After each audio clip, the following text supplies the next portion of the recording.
Hello and good morning. Jose Castillo, Norway 4 Bravo, Alpha Alpha, Strawn, Indiana. Beautiful Saturday morning. This is the second of a couple of videos today. I wanted to share some of these antennas individually that we're getting ready to have the crane come in a couple of weeks and put on the 135-foot 55G tower. This antenna is the 2-element 40-meter MOXON. Has been all the rave for years, and I thought I'd give it a try. It's on a 24-foot boom, utilizing 22 feet of it actually. Element trusses, boom trusses are the order of the day for this antenna. Many people are utilizing it without the element trusses, but because of the extreme wind and ice and snow that we get here up on this hill, as I pan this way, that's looking northwest, now coming around west.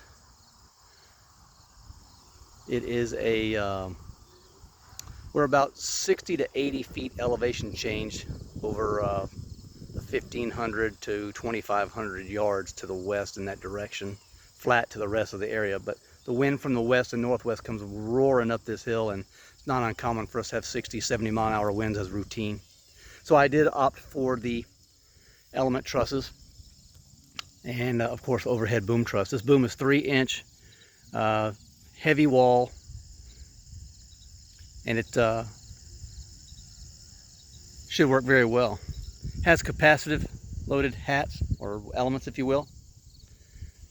This is the exact taper schedule on the Whiskey1uniformjapan.com page. I did not build the antenna from scratch myself. I have beefed it up in some cases, which I'll share with you here in a moment. The elements, many people have different ways of attaching the Philly strand overhead truss system for the elements. I've opted for if you remember the KLM antennas back in the day, they had these like Delrin or HDPE type connectors that there's a fancy way of strapping them. They're very, very lightweight. I did put a forged eye bolt 1/4 inch through the boom. It's double walled there, very, very thick, very strong and robust, so I'm not worried about that. Philly strand throughout, even on the towers. And then this is the heart of the mechanical portion of the element to boom bracket. It's a 4-inch channel, if you will, 1/4 inch or better. The overhead guide truss is 6061 T6 1/4 inch angle, and that's 1.5 to 1 3/4. I forgot off the top of my head. Heavy duty turnbuckles. Still have to double lock these. We just showed the 5-element 20 on a 48-foot boom. It's ready to go. Just waiting for these nylock nuts to arrive. But really nice, really robust, not going anywhere. On this specific antenna, these are not the DX Engineering saddles. These are the, I believe, Cycle 24, I believe is what they are. And then in the middle, because this is the antenna that goes on top at 145 feet or so, we have a mega heavy duty boom to mast plate. I believe this is 18 by 24 inch 6061 T6 1/4 inch. Lots of DX Engineering saddle clamps. Very good way to make sure that puppy does not rotate at all. Separate boom truss, off center. Again, heavy duty turnbuckle system, Philly strand. Not going to go anywhere.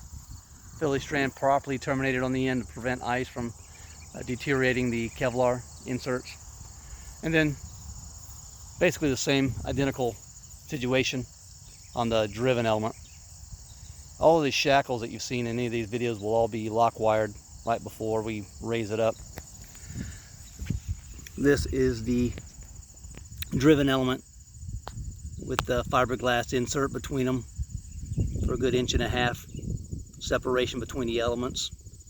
Staff, that's Sugar Tango Alpha Uniform Foxtrot standoffs, if you will, to insulate the element from the metal boom. And this will also have an RF choke on it. That piece of PVC is 7 inches in diameter, and that will also have, I believe, 7 to 9 turns on it. So 2-element 40-meter MOXON, going to be up at 140-ish feet. Will eventually be stacked with another one identical to this at 70 feet. And we're looking forward to operating 40 meters.